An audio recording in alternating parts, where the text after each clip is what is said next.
Noticias en Flash. Ya son las 2 de la tarde con 2 minutos. Hoy lunes, en Noticias en Flash. La opinión de Juan José Rodríguez Prats. Como siempre, licenciado, un gusto saludarle, recibirle. ¿De qué nos hablará hoy? Pues mira, estimado Hugo, de Latinoamérica. Yo creo que estamos obligados a ver la realidad más próxima a la nuestra, que son nuestros hermanos países latinoamericanos. Lo acontecido ayer en Cuba puede tener una enorme trascendencia.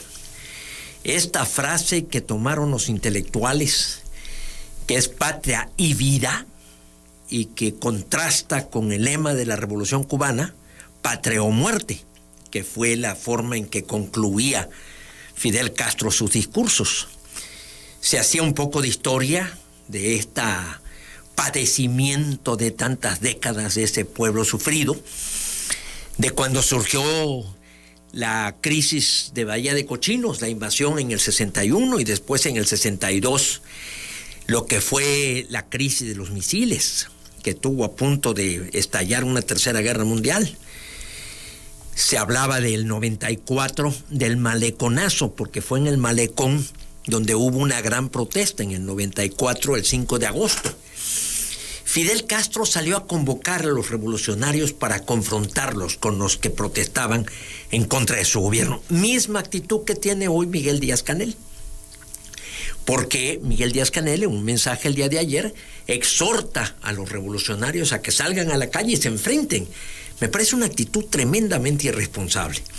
Y vamos a ver qué decisión toma Estados Unidos. Pero junto con esto, también en Latinoamérica tenemos el caso de Nicaragua. Otra dictadura después de que sufrieron la de Somoza, que tantas esperanzas creó el Frente de Liberación Farabundo Martí, y resulta que este hombre ha resultado pésimo, Daniel Ortega. Tiene detenidos a oponentes, está reprimiendo al pueblo y tienen serias limitaciones. Y el caso de Venezuela, bueno, ya para qué nos detenemos en esa tragedia, ¿verdad? En Brasil se le abre un proceso penal a Jair Bolsonaro. Todo esto me lleva a la reflexión que siempre hemos tenido en Latinoamérica. El caudillo, el hombre indispensable o la vida democrática institucional. La vida que se sustenta en la división de poderes, en el federalismo, en la descentralización del poder, en lo que es las elecciones periódicas, la alternancia de los partidos, en lo cual Chile, Uruguay, Costa Rica son ejemplos. Pero de ahí pues tenemos los caudillos, casi podría yo decir que cada país ha tenido un caudillo o ha tenido un dictador al que se puede hacer referencia, ¿verdad? Perón en Argentina, que pues es el creador del populismo para muchos, Pinochet en Chile. Después vimos en Perú cómo se empezó a atacar la corrupción con tan malos resultados. 4 expresidentes procesados, uno de ellos se suicida, ya lo hemos comentado en otros programas contigo, pero yo sí creo que Latinoamérica se está sacudiendo. Y aquí es muy importante la política exterior que va a seguir Joe Biden. O sea, un país que tuvimos en la colonia, este año vamos a cumplir 200 años, el 27 de septiembre de nuestra independencia. Ya me he referido a los 61 virreyes que tuvimos en México desde el 1535, 1821. 186 años en donde hubo buenos virreyes y que ejercieron el poder con prudencia. 61 virreyes, un promedio de 4 años por virrey, y los presidentes han tenido un promedio de 2 años. Entonces la vida latinoamericana ha sido pendular. Hemos ido de un extremo al otro, nos ha llevado muchísimas dificultades consolidar la democracia, fortalecer el Estado de Derecho, crear estabilidad, gobernabilidad. Por eso yo sí invitaría a que veamos lo que puede venir en Cuba en las próximas semanas, y en Nicaragua, y en Chile, que se van a dar una nueva constitución. Entonces es todo un movimiento interesante. Colombia también tiene serios problemas, que yo creo que nos obligan a ver esta, porque es nuestra realidad más próxima. Le comento, licenciado, a propósito, porque creo que es importante. Joe Biden ha llamado al gobierno de Cuba hoy a escuchar a su pueblo y a atender sus necesidades. Yo diría hasta bastante mesurado, ¿no? Bastante mesurado, y también ahí yo creo que ya Estados Unidos debe revisar pues lo del embargo, o mal llamado embargo, porque al final de cuentas pues es un país que se niega a comercializar o a tener relaciones comerciales con su vecino más próximo, casi diría yo, después de México. Entonces ya esto viene desde el 62, y eso el pueblo lo ha pagado, el pueblo cubano. Curiosamente, Hugo, esto es preocupante porque los cubanos de Miami no quieren que Estados Unidos flexibilice ni que tienda puentes para ayudar al pueblo cubano. Están más radicalizados, sí, incluso, ¿no? Y sí, ellos quieren que se siga apretando al gobierno de Cuba hasta que se instrumenten hasta que se instrumenten decisiones que realmente conduzcan a ese pueblo a la democracia. Pero por mientras hay un problema grave de falta de alimentos, de falta de medicamentos, del coronavirus. Esto ya es por razones humanitarias. Yo creo que Joe Biden debe estar preocupado por la actitud que debe tener con Estados Unidos. Son las 2:08 y aprovecho para preguntarle, y México pareciera que hoy no tiene escenas como las que tiene, por ejemplo, Cuba. O sea, no tiene gente en la calle, y cuando hay, a lo mejor son más de carácter político. ¿O sí ve similitud usted? Mira, no, similitudes no. Hay mucha gente sí, hay una diferencia en este momento. Sí, definitivamente sí hay una diferencia. Yo lo que sí te digo es que no nos confiemos. El estallido social siempre se puede dar. O sea, somos estados muy vulnerables, muy frágiles, y tenemos endebles estados de derecho. O sea, hay sí elementos preocupantes. Yo no te digo que es similar, pero sí hay elementos preocupantes en desabasto de alimentos, en lo que se refiere al ataque al coronavirus, inseguridad. Acaba de estar el general que preside el hemisferio norte de seguridad, se me va ahorita el nombre, Van Leclerc o algo así, un nombre medio raro, en donde llegó a tener una afirmación tremendamente atrevida, diciendo que del 35 al 40% del territorio nacional está fuera de control del Estado.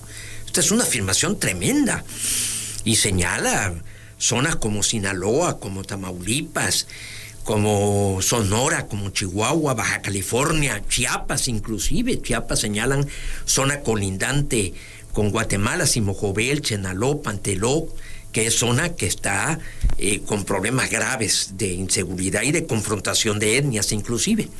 Y creo que sería debatible además, ¿no? Porque por un lado el gobierno dice que vamos bien, seguimos viendo situaciones de sangre, dice que no hay nuevos cárteles, pero tampoco se ha anunciado que ya se desarticuló los que existen. Mira, yo creo que ver la realidad nos cuesta mucho trabajo, y sobre todo a los políticos, y sobre todo cuando está uno en el poder. Pero el gobernante que pierde la capacidad autocrítica, que rechaza las versiones diferentes a la suya, sin lugar a dudas corre el mayor riesgo de cometer graves errores. El gobernante debe confrontarse todos los días, debe verse al espejo, debe estarse analizando permanentemente, y yo creo que el siglo XXI ya es mensurable. ¿A qué me refiero? A que todo es medible, Hugo. Todo se puede medir: el grado de confianza, el nivel de corrupción, el grado de transparencia, el grado de rendición de cuentas, la pobreza, el crecimiento de las distintas generaciones, la distribución del ingreso. Todo es mensurable. Por eso el INEGI hace un trabajo que hoy precisamente da cifras preocupantes. Entonces, sí podemos estar midiendo. O sea, no se trata de estar hablando de las nubes. Se trata de estar hablando de cosas muy concretas, específicas. Hay un artículo, por ejemplo, muy bueno, que yo recomiendo su lectura, de David Colmenares Páramo, que habla de las crisis, eso me referiré en algún programa posterior, de los municipios. Aquí van a entrar 17 municipios y hay serias limitaciones presupuestales.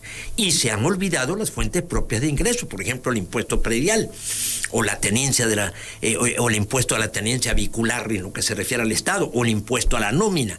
Esos son ingresos que el Estado percibe, pero quiere que vengan las participaciones, y nos hemos olvidado de actualizar los valores catastrales y muchas veces, por ejemplo, yo lo dije en tu programa hace muchísimos años, cuando Arturo Núñez, en un afán demagógico, quitó el impuesto a la tenencia vehicular, sacrificando en todo su sexenio 1.500 millones de pesos, y desde luego eso mucha gente lo aplaude. ¿Quién no aplaude que nos quiten un impuesto?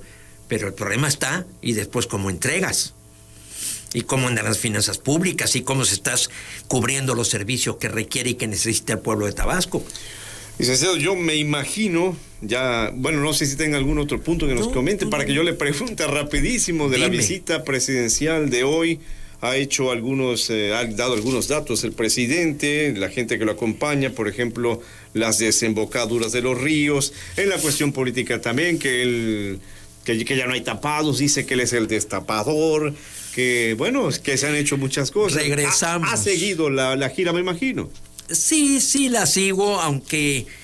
Mira, Adolfo Ruiz Cortines, que yo lo cito mucho, escribió una biografía sobre él, pero decía que el presidente no debe hablar más de 6 veces al año. La palabra del presidente debe ser la última. Yo me permito atrevidamente decirle al presidente, con la amistad que en alguna ocasión tuvimos, que sea más prudente en el uso de la palabra y que sea más cuerdo, que respete más a los que lo hemos criticado y se avienta en declaraciones. Eso del tapado, pues sí, ya regresó el tapado y ya anticipó él el juego que debería de comenzar hasta los próximos meses. Ya lo anticipó, ya regresó la figura del tapado. Pero hoy que hablara de todos, de exgobernadores, de exlegisladores, como para decirle, no nada más los que mencioné el otro día, sino todos, pero no equilibra las cosas. Así lo hacían los anteriores. Recuerda cómo se dio la lista. Con Miguel de la Madrid, la sucesión de Miguel de la Madrid, se mencionó a Manuel Bartlett, González Avelar, Sergio García Ramírez, Carlos Salinas de Gortari, Alfredo del Mazo, Ramón Aguirre. Esos fueron los 6 candidatos para suceder a Miguel de la Madrid. Entonces, eso no tiene nada de novedad. Y lo mismo cuando Leandro Rovirosa Guade destapó a los sucesores de Echeverría, cuando habló de José López Portillo, de Gómez Villanueva, de Muñoz Ledo, de Moya Palencia. Recordemos que nuestro paisano los destapó. Eso no tiene mayor ciencia. Eso me parece que es seguir escarbando en la política del misterio, del dedazo, de la designación, en lugar de ir avanzando en la consolidación institucional y la consolidación democrática. La transición democrática fracasó, Hugo. Eso no hay duda. Y eso es lo que debemos aprender de los países latinoamericanos. Yo no sé, no tengo información de ese tipo, pero ha dicho, me refiero a su futuro, licenciado, hablando de esto, pero sí pensé en algo ahorita que lo escuchaba yo. López Obrador ha mencionado muchas veces que se va a Palenque, a Chiapas. Usted es de origen chiapaneco, le gusta Chiapas, yo lo sé. A lo mejor se lo encuentra allá en el Retiro. A lo mejor ya en el Retiro podemos platicar como en los viejos tiempos y me acepta las críticas que yo le hago. Porque ya dejando el poder, por experiencia te lo digo, ya uno se ve un tanto más mesurado. Yo sí le creo que se va a ir a su rancho y sí le creo que va a entregar el poder. Yo sí estoy convencido. Esas especulaciones de que va a prolongar su sexenio o que va a buscar la reelección, yo las descarto. Bueno, conste, ahí las anotamos. Licenciado Rodríguez Prats, la próxima semana. Aquí estaremos, mi querido Hugo. Muchas gracias. Un saludo para usted. Vamos a la pausa, son las 2 de la tarde, ya 15 minutos, 2:15. El verano.